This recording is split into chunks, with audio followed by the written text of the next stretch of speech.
Bonjour chers frères et sœurs, peuple de Dieu, nous voici encore aujourd'hui pour continuer notre thème qu'on a commencé.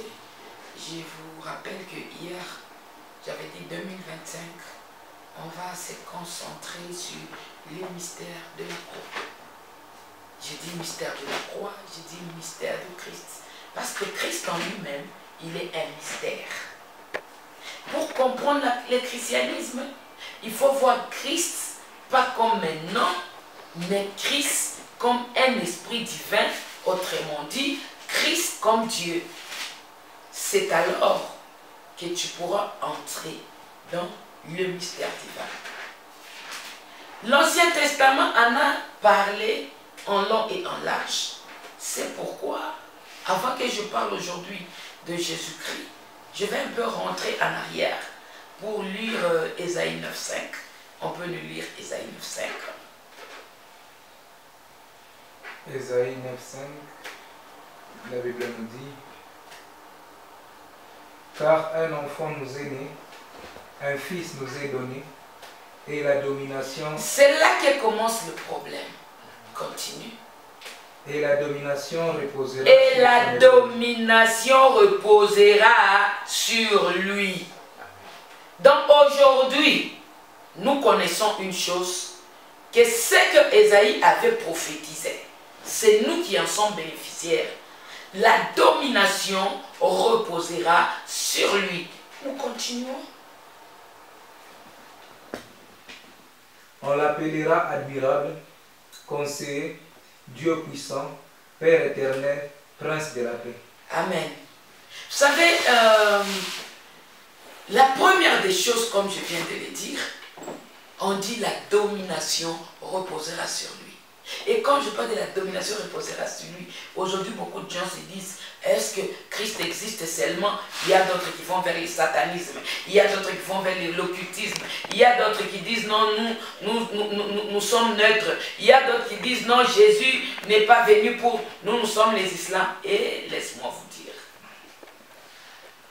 lorsque son serviteur, prophète Ésaïe avait parlé, Jésus n'était pas encore né, mais il a dit, la domination reposera sur lui. La domination reposera sur Jésus-Christ que nous connaissons. Et pour accepter que la domination repose sur Jésus-Christ, il faut juste avoir la foi. Le christianisme a comme pilier de valeur la foi.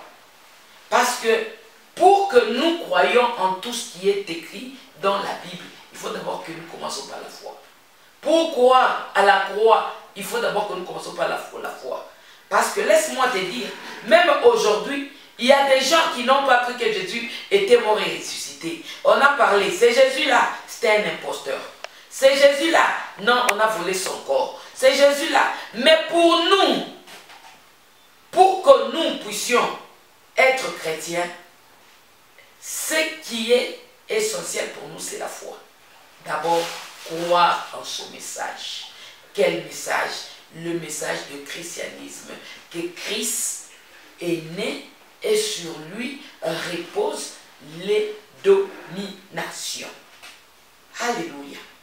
Quand on parle des mystères de la croix, les dominations, es-tu sûr que si Jésus domine le monde des ténèbres aura un problème supérieur au nôtre? Le monde des ténèbres nous accablera. Le monde des ténèbres peut-il nous tuer si nous croyons en ce que Christ est mort pour nous? Écoutez, nous devons d'abord placer les fondements avant d'entrer dans les vifs du sujet.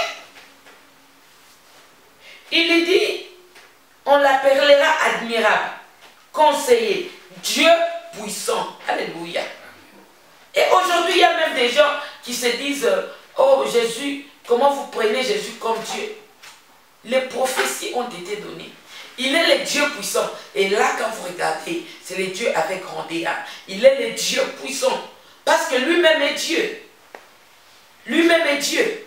Et laisse-moi te dire, en réaction mathématicale que Dieu, créateur du monde, a laissé le trône. Il s'est multiplié pour descendre sur la terre. Et sur la terre, il est monté lui-même Dieu, le créateur incréé. Il est monté sur la croix, puisqu'il voulait prendre la place de l'homme pour faire comprendre à l'homme ce que c'est la divinité. C'est le Dieu là, c'est pas moi qui l'ai dit, c'est la parole. On nous dit Dieu puissant, c'est le Dieu puissant là, incarné en Jésus-Christ, dont nous sommes membres aujourd'hui chrétiens, qui est monté sur la croix. Alléluia. Et sur la croix, on continue encore à l'appeler Père. Il est Dieu. C'est pourquoi ce verset nous montre à suffisance que la Trinité est une réalité. On nous parle de Dieu tout-puissant. On dit qu'il est le Père éternel. Or, quand on avait posé à Jésus-Christ la question, est-ce que peux-tu nous montrer le Père? Qu'est-ce que Jésus a répondu? Si quelqu'un m'a vu, directement il a vu le Père. Dieu qui est au ciel s'est multiplié. Laisse-moi utiliser les termes que j'ai couramment utilisés dans des dessins animés.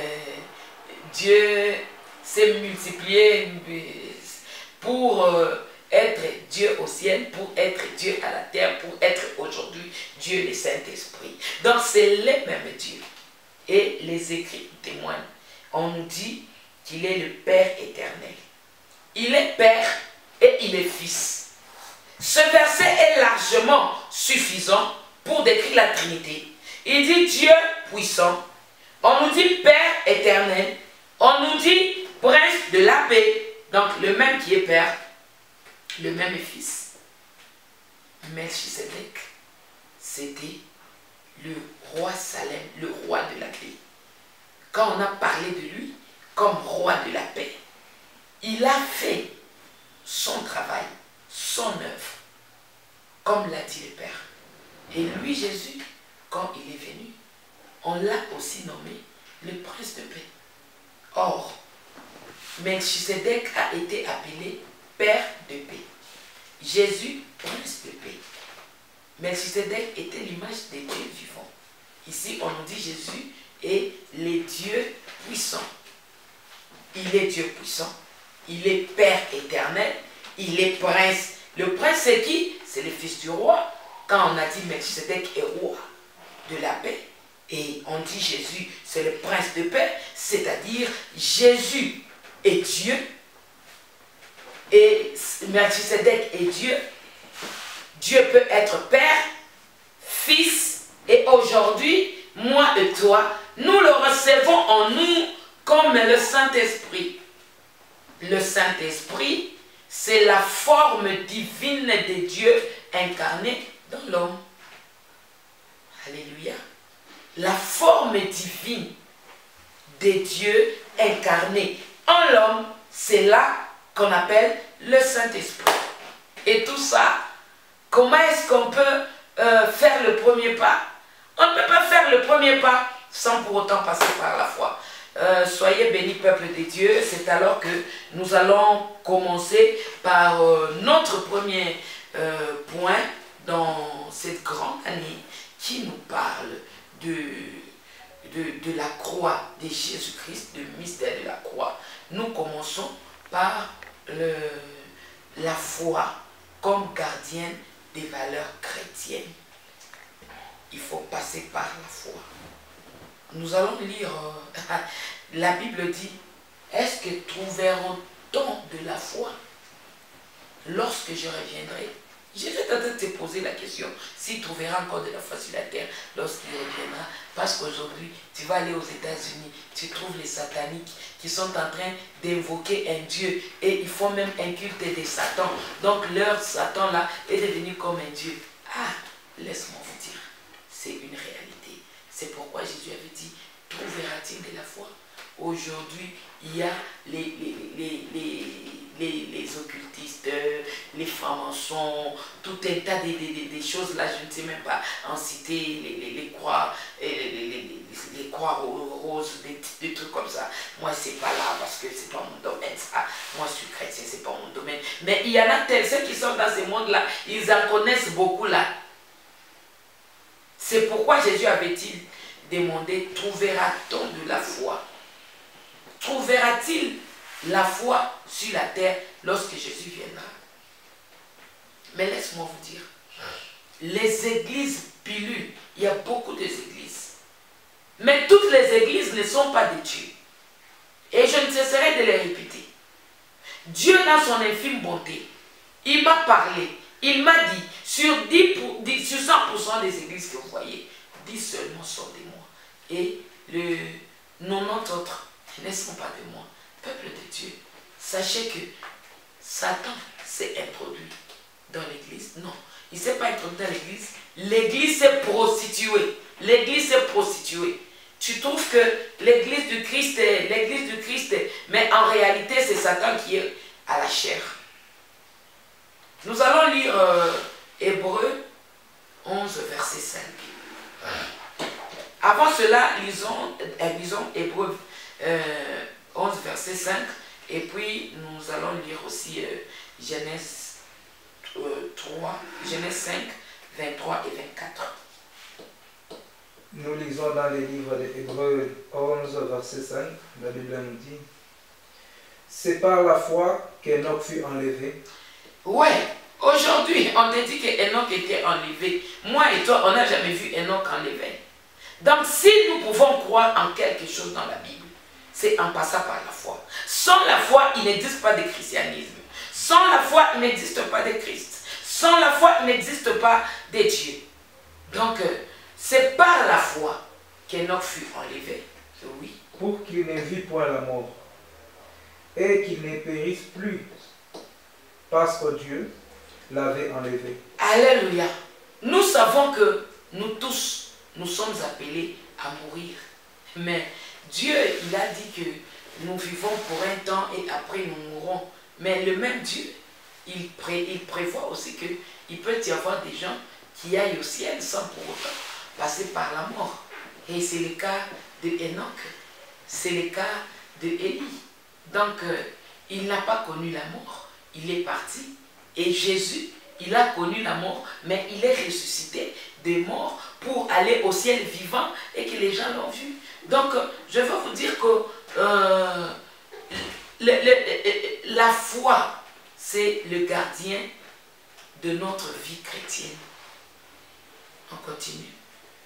Car avant son enlèvement, il avait reçu les témoignages qu'il était agréable à Dieu. Alléluia.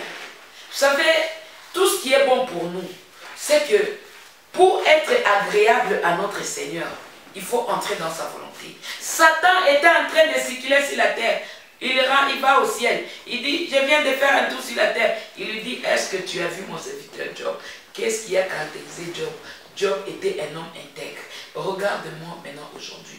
Qu'est-ce qui a fait que Enoch puisse partir sans pour autant connaître la mort? Dieu lui a dit, toi tu ne connaîtras pas la mort. Quand bien même David avait aussi prié, il dit, permets que mon corps ne puisse pas connaître la corruption. Mais malgré ça, il était mort et jusqu'aujourd'hui on connaît le tombeau de David. Mais pour Enoch, il a plu à Dieu de l'enlever sans qu'il puisse se conforter avec la mort. Il a pris à Dieu d'élever Élie sans qu'il puisse se conforter avec la mort. Là, c'est la foi et c'est dans la volonté de Dieu.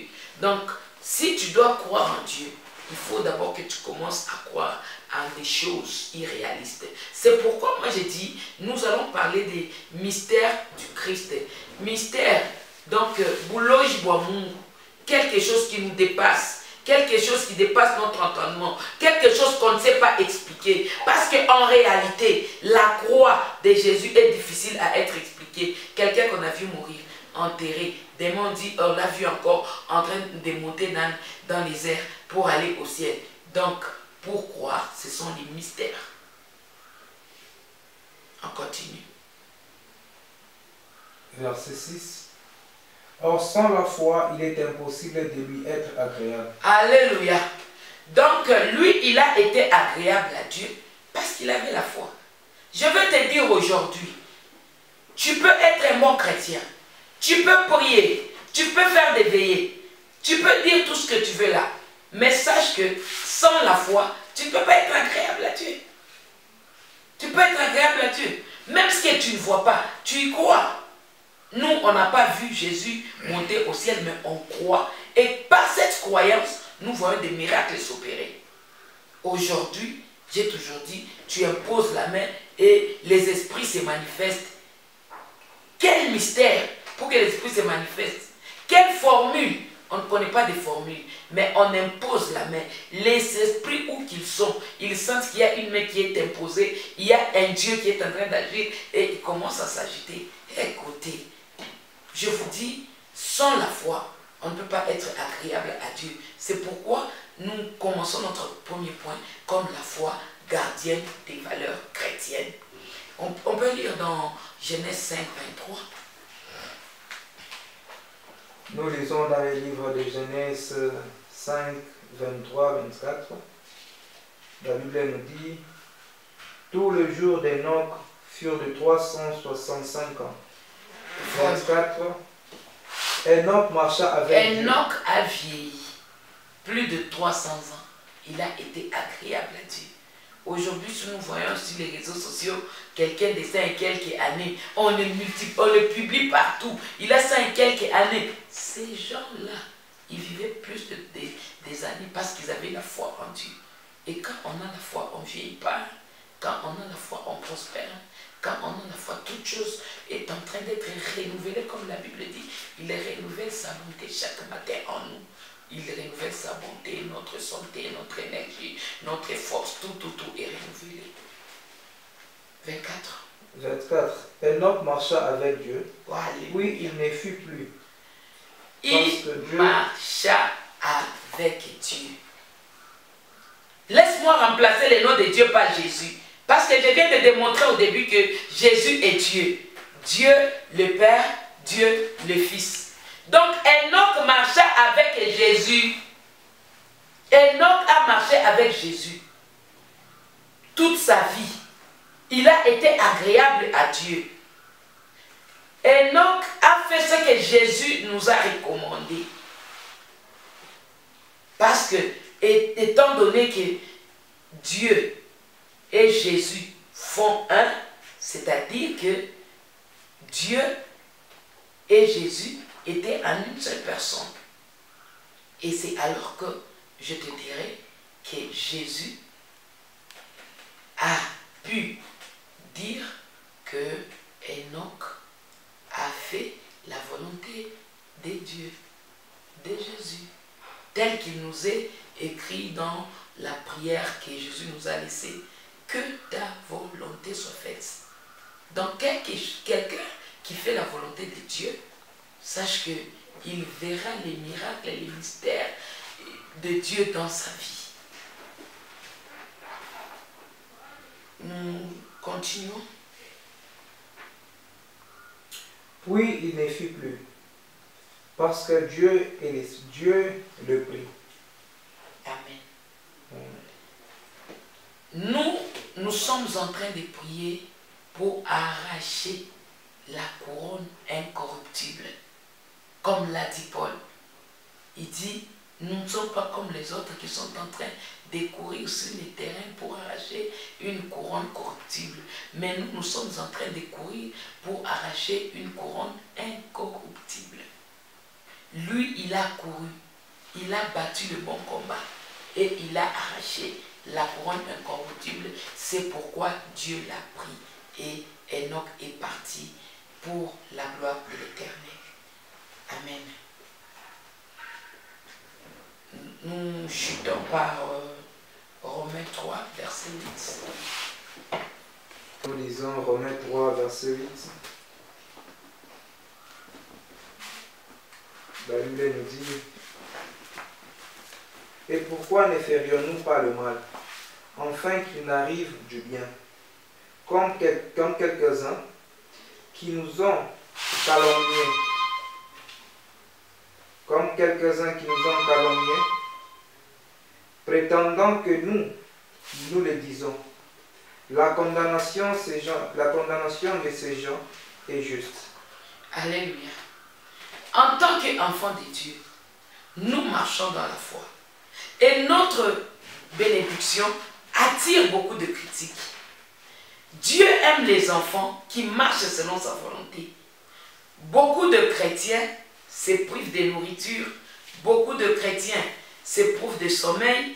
Beaucoup de chrétiens mortifient pour toutes sortes de punitions pour attirer les faveurs de Dieu. C'est une bonne chose. Mais nous devons savoir qu'ils pourront les faire fléchir et attirer ces bénédictions en étant agréables à Dieu. C'est ainsi que nous serons justifiés, non pas parce que nous prions beaucoup, non pas parce que nous chantons beaucoup, non pas parce que nous prêchons beaucoup, non pas parce que nous sommes régulièrement à l'église. Nous serons justifiés parce que nous sommes des chrétiens et que dans notre vie, ce que nous faisons, nos œuvres justifient la grâce de Dieu. Lorsque nos gestes, nos œuvres parlent pour nous, rien ne nous sera difficile. Dieu n'aime pas les incrédules. Dieu aime des gens zélés, des gens déterminés. Il n'aime pas les gens comme les enfants d'Israël qui étaient dans le désert. Ils commencent à pleurnicher pour crier « Oh Dieu, tu nous as abandonnés ». Mais ils étaient dans l'esclavagisme. Et de là, ils sont sortis. Ils ont cherché la face de Dieu. Dieu a écouté leurs pleurs. Il les a fait traverser la mer Rouge sans bateau. Il a séparé la mer en deux, afin qu'ils puissent aller au-delà. Et il leur a dit, les Égyptiens que vous voyez, vous ne les verrez plus encore. Ils n'ont plus vu les Égyptiens. Malgré tout cela, lorsque Moïse est allé à la montagne, il a fait beaucoup de temps. Ils sont restés, ils se sont créés un veau d'or avec l'or que Dieu a permis qu'ils puissent arracher aux enfants d'Égypte pour leur bénédiction, pour leur servir. Ils ont utilisé l'arme que Dieu a mis à leur disposition pour qu'ils puissent commencer à pécher encore avec cette arme-là. Laissez-moi vous dire,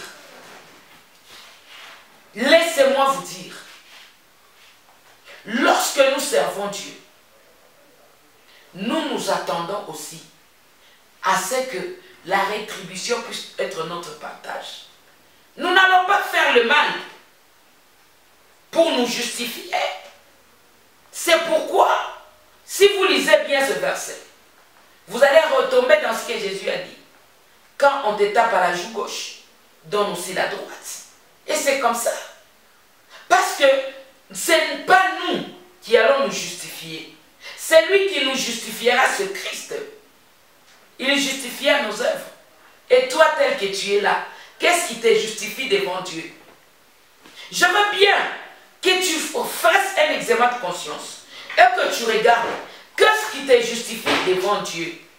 Il est mort sur la croix pour te sauver, une bonne chose. Et toi là, qu'est-ce que tu fais pour honorer cette mort inopinée qui a fait de toi, qui était errant, derrière ta tribu, derrière tes coutumes, derrière tes combats? Il a combattu pour toi. Et par la croix, tu as été justifié. Comme je vous l'ai dit. Ésaïe a dit, la domination reposera sur lui. Et lui-même a dit, sur la croix, il a vaincu les principautés, les autorités, les dominations. Et toi, tel que tu es là, qu'est-ce qui peut te justifier? Qu'est-ce qui va justifier ta vie? Qu'est-ce qui va justifier ton savoir? Qu'est-ce qui va justifier ta chrétienté? Je te dis, la foi est le gardien de notre chrétienté. Si tel que tu es là, la foi n'agit pas en toi, c'est-à-dire l'œuvre de la croix est inutile. Nous devons croire au Seigneur et lui être agréable. Croire au Seigneur, nous croyons en sa parole. Croire que Jésus ne peut jamais échouer parce que sur la croix, lorsqu'on l'attendait dans la tombe, lui il s'est levé et il était en train de monter. C'est ça Christ. Il faut croire que Jésus n'a jamais échoué et Jésus n'échouera pas. Moi j'ai toujours dit couramment que l'échec n'est pas dans les attributions de Jésus. L'échec n'est pas dans les attributions de Jésus. Le fait qu'il est mort, pour d'autres, ils ont cru que c'était terminé pour lui. Mais ce n'est pas ce que les autres ont cru que c'était la fin, qui a été une justification pour nous autres. Et pour cela, nous devons avoir une ferme assurance dans les promesses qu'il nous a faites. Avoir la foi inconditionnelle. Parce que la foi, c'est la démonstration par des actes. Quelqu'un qui croit en Jésus n'a peur de rien. Quelqu'un qui croit en Jésus ne s'occupe pas des démons, des sorciers, de tous ces gens-là. Parce qu'eux, ils font leurs choses. Nous aussi, nous faisons la nôtre. C'est pourquoi je veux vous dire, si vous avez une foi, surtout lorsque vous traversez les épreuves, le Seigneur s'élève dans son royaume pour vous assister, pour combattre à vos côtés, pour vous acclamer. Lorsque vous auriez la victoire, il va vous acclamer, car vous êtes un champion. C'est pourquoi Apocalypse nous dit, voici ceux qui ont vaincu le monde. Donc le monde, c'est un combat perpétuel dont nous devons vaincre et prendre la couronne incorruptible, comme l'a fait Jésus-Christ. Soyez bénis, peuple de Dieu. C'était l'archevêque Catherine Conchama de la communauté évangélique Cité des Vainqueurs. Nous sommes sur Cascade au numéro 1. Notre numéro de contact 081 95 40 207. Vous le contactez aussi au numéro 099 350 82 57. Vous tous qui avez des problèmes, vous tous qui avez des difficultés, vous tous qui avez des combats, laissez-moi vous dire, nous sommes là pour vous aider, pour vous assister, afin que Jésus soit une réalité dans votre vie. Soyez bénis, peuple de Dieu.